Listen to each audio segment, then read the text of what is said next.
Hello बच्चों, कैसे हो? उम्मीद है सब स्वास्थ्य मस्त और तंदुरुस्त होंगे और अपनी पढ़ाई पर अच्छे से ध्यान दे रहे होंगे। इससे पहले वाले वीडियोस में हम देख चुके थे इंट्रोडक्शन चैप्टर 1 का, क्लास 9।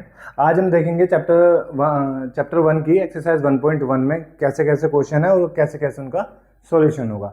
आइए हम अपने पहले क्वेश्चन से स्टार्ट करते हैं और देखते हैं क्या बोलता है। क्वेश्चन नंबर 1 बोल रहा है, is 0 a rational number? Can you write it in the form p upon q where q is not equal to 0 and p and q are integers?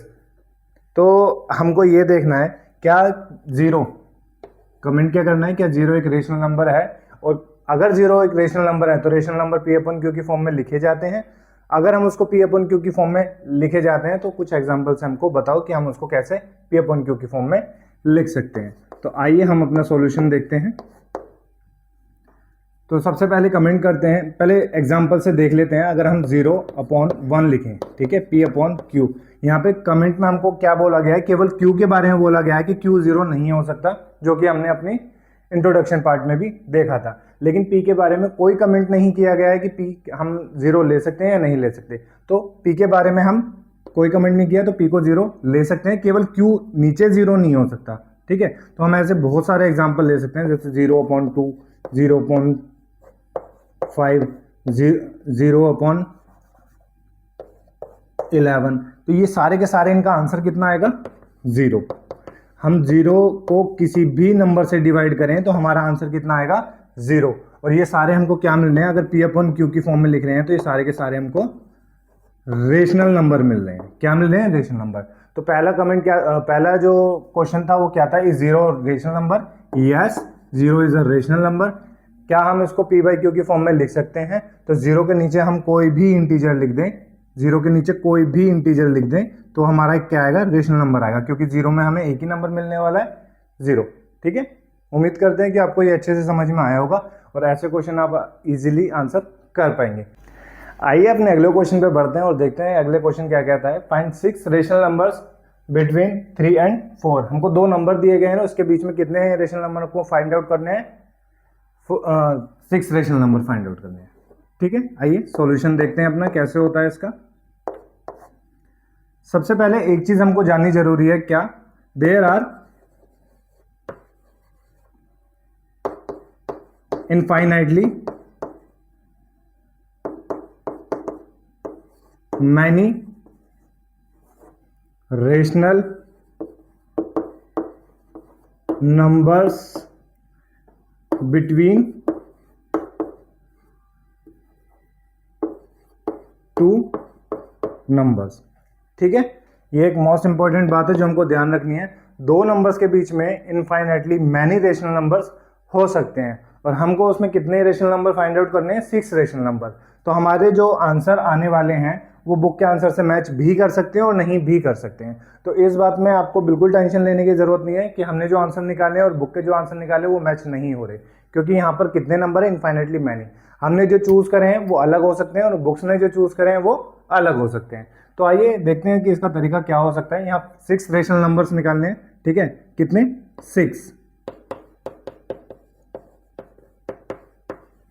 6 rational number के लिए हम जो नंबर है उसको मानेंगे n और लिखेंगे n+1। स्टेप 1, यानी कि यहाँ पे हमारे क्या n+1 क्या हो जाएगा? 6 + 1 = 7। ठीक है, अब नंबर देखेंगे कौन कौन से हैं, 3 and 4। इन्हीं 2 के बीच में हमको 6 रेशनल नंबर फाइंड आउट करने हैं। n हमने माना कितना? 6, और यहाँ पे 6 + 1 कितना आ गया? 7। अब इस 7 का क्या करना है? इस 7 को इन दोनों में मल्टीप्लाई और डिवाइड करना है। ठीक है, अब आपका डाउट आएगा, सर मल्टीप्लाई और डिवाइड क्यों?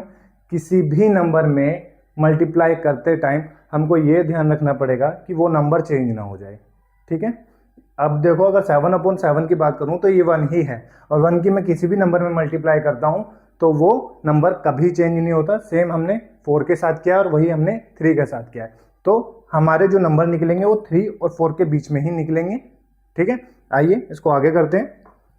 तो 3 से मल्टीप्लाई होगी, कितना होगा? 21/7, और यहाँ पे कितना आएगा? 28/7। अभी देखो ये 3 लिखा और ये 4 लिखा है। ठीक है, हमको इसके बीच के 6 नंबर चाहिए, तो ना हम इसको लेंगे और ना ही इसको लेंगे। इसके बीच में जितने नंबर पड़ेंगे जितने भी नंबर इसके बीच में पड़ेंगे वही नंबर लेने हैं। तो आइए काउंट करते हैं। तो पहला नंबर बनेगा 22/7, दूसरा 22/7, थर्ड क्या बनेगा 23/7, नेक्स्ट 24/7, 25/7, 26/7 और 27/7। देखते हैं कितने 1 2 3 4 5 6 7। तो इसको छोड़ देंगे। ये जितने भी नंबर 21 से 28 के बीच में आए हैं ये सारे के सारे हमारे कैसे हैं, रेशनल नंबर हैं जो किसके 3 और 4 के बीच में आएंगे। उम्मीद है आपको ये अच्छे से समझ में आया होगा और अब कभी भी ऐसे क्वेश्चन आएंगे तो आप उनको इजीली फाइंड आउट कर पाएंगे। अब हमको 6 की जगह कितने भी पूछे, 10 पूछे, 12 पूछे, 20 पूछे, आप इजीली उसको फाइंड आउट कर पाएंगे। ठीक है, आइए अपने अगले क्वेश्चन पे बढ़ते हैं और देखते हैं क्या कहता है। क्वेश्चन कहता है कि find 5 rational numbers between 3/5 and 4/5। अब हमको नंबर दे दिए पी बाई क्यू की फॉर्म में और बोला है कि इसके बीच में कितने नंबर्स निकालने हैं, 5 रेशनल नंबर। तो आइए देखते हैं, जैसा पिछले क्वेश्चन में किया था वैसे ही करेंगे। कितने n की वैल्यू है 5, n+1 कितना हो जाएगा 6 रेशनल नंबर। दो नंबर हैं, कौन कौन से हैं, 3/5 एंड 4/5। तो हम जो 6 की मल्टीप्लाई करेंगे 6/6 की मल्टीप्लाई करेंगे। क्यों, ये रीजन हम पहले वीडियो में देख चुके हैं, इससे पहले 6/6। तो ये नंबर जो बनेगा ये बनेगा कितना 18/30 और ये नंबर क्या बनेगा 24/30। अब जो नंबर लेने हैं हमको उसमें ये और ये नहीं लेना, इनके बीच में जो भी पड़ेगा वो नंबर लेने हैं। तो आइए देखते हैं क्या नंबर बनेंगे। 19/30, 20/30, 21/30, 22/30, 23/30। कितने नंबर हो गए 1 2 3 4 5। हमको कितने चाहिए थे 5। ठीक है, उम्मीद करते हैं कि ऐसे क्वेश्चन जब कभी भी आपके बुक्स में पूछे जाएंगे, आपसे पूछे जाएंगे तो आप उनका बहुत इजीली और आसानी से आंसर कर पाएंगे। ठीक है, उम्मीद करते हैं कि आपको ये बहुत अच्छे से समझ में आया होगा और आप इसकी अच्छे से प्रैक्टिस करेंगे। आइए अपने अगले क्वेश्चन पर बढ़ते हैं, क्वेश्चन नंबर 4, और इस एक्सरसाइज का लास्ट क्वेश्चन है। क्या कहता है, state whether the following statements are true और false, give reason for your answers. हमको 3 स्टेटमेंट दिए गए हैं और पूछा गया है कि इसमें कौन सा ट्रू है और कौन सा फॉल्स है। हमको अपने आंसर के लिए क्या करना है, रीजन भी बताना है कि हमने इसको क्यों ट्रू बोला या क्यों फॉल्स बोला। तो आइए 1 बाय 1 एक एक स्टेटमेंट को चेक करते हैं और देखते हैं कि ट्रू होगा या फॉल्स होगा। पहला स्टेटमेंट क्या है, every natural number is whole number. तो याद करिए हमने जो इंट्रोडक्शन में पढ़ा था वो क्या पढ़ा था, सबसे छोटा सर्कल किसका होता है, सबसे छोटा ग्रुप होता है नेचुरल नंबर का। नेचुरल नंबर में अगर हम ऐड कर दें जीरो को ऐड कर दें तो वो ग्रुप बन जाता है हमारा होल नंबर्स का। ठीक, आगे इंटीजर्स की बात करी गई है, अगर इंटीजर्स के ग्रुप में हम ऐड कर दें क्या, नेगेटिव वैल्यूज को ऐड कर दें तो ये ग्रुप बन जाता है किसका, इंटीजर्स का। इंटीजर्स में भी अगर हम एक ग्रुप और ऐड कर दें, क्या नाम है उसका, p बाई क्यू। अगर हम p बाई क्यू की सारी वैल्यूज को ऐड कर दें तो ये ग्रुप बन जाता है हमारा किसका, रेशनल नंबर का। तो आइए जो हमने इंट्रोडक्शन में पढ़ा था देखते हैं उससे कैसे बहुत आसानी से हम इसका आंसर कर पाते हैं। पहला स्टेटमेंट है हमारा, every natural number is a whole number. ये कह रहा है जितने भी नेचुरल नंबर होंगे सारे के सारे होल नंबर होंगे। अगर हम होल नंबर का ग्रुप देखें तो क्या उसमें सारे के सारे नेचुरल नंबर कवर किए गए हैं, तो यस हमारा आंसर है। ठीक है, तो ये क्या होगा स्टेटमेंट, ये हमारा ट्रू होगा। क्यों, every natural number comes in the group of whole numbers. ठीक है, होल नंबर में क्या है, नेचुरल नंबर प्लस 0, तो सारे के सारे नेचुरल नंबर हमारे कवर हो गए। Natural number plus 0 is equal to whole number. ठीक है, आइए अपना अगला स्टेटमेंट देखते हैं। अगला स्टेटमेंट क्या रहा है, every integer is a whole number. अगर हम होल नंबर में प्लस कर दें नेगेटिव वैल्यूज, होल नंबर में हमको ऐड करना है नेगेटिव वैल्यूज, तो वो किसका ग्रुप बन जाएगा, इंटीजर्स का।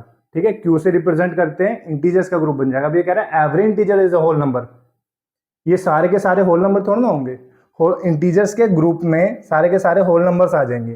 ठीक है, लेकिन जितनी भी नेगेटिव वैल्यूज हैं वो होल नंबर में नहीं आ पाएंगी। तो ये क्या स्टेटमेंट हुआ, false. Reason, because there is no negative value in the group of whole numbers.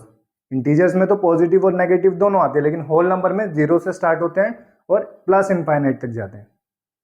ठीक है, अगला देखते हैं क्या कह रहा है statement, every rational number is a whole number.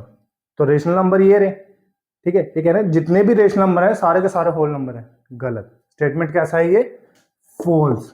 अब जब हमारे रेशनल नंबर में नेगेटिव वैल्यूज भी आती हैं और प्लस वो वैल्यू भी आती हैं जो पी अपॉन क्यू की फॉर्म में लिखी होती हैं, लेकिन इसमें तो केवल कौन सी वैल्यू आती है? 0 से लेके इनफाइनाइट तक। ठीक है, आपको उम्मीद करते हैं अच्छी तरह समझ में आया होगा।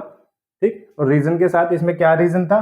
ये ट्रू है क्योंकि होल नंबर के ग्रुप में क्या होता है? 0 प्लस सारे के सारे नेचुरल नंबर, इसलिए ये ट्रू है क्योंकि जितने भी नेचुरल नंबर हैं सारे होल नंबर के ग्रुप में आ जाते हैं। इंटीजर्स में क्या है?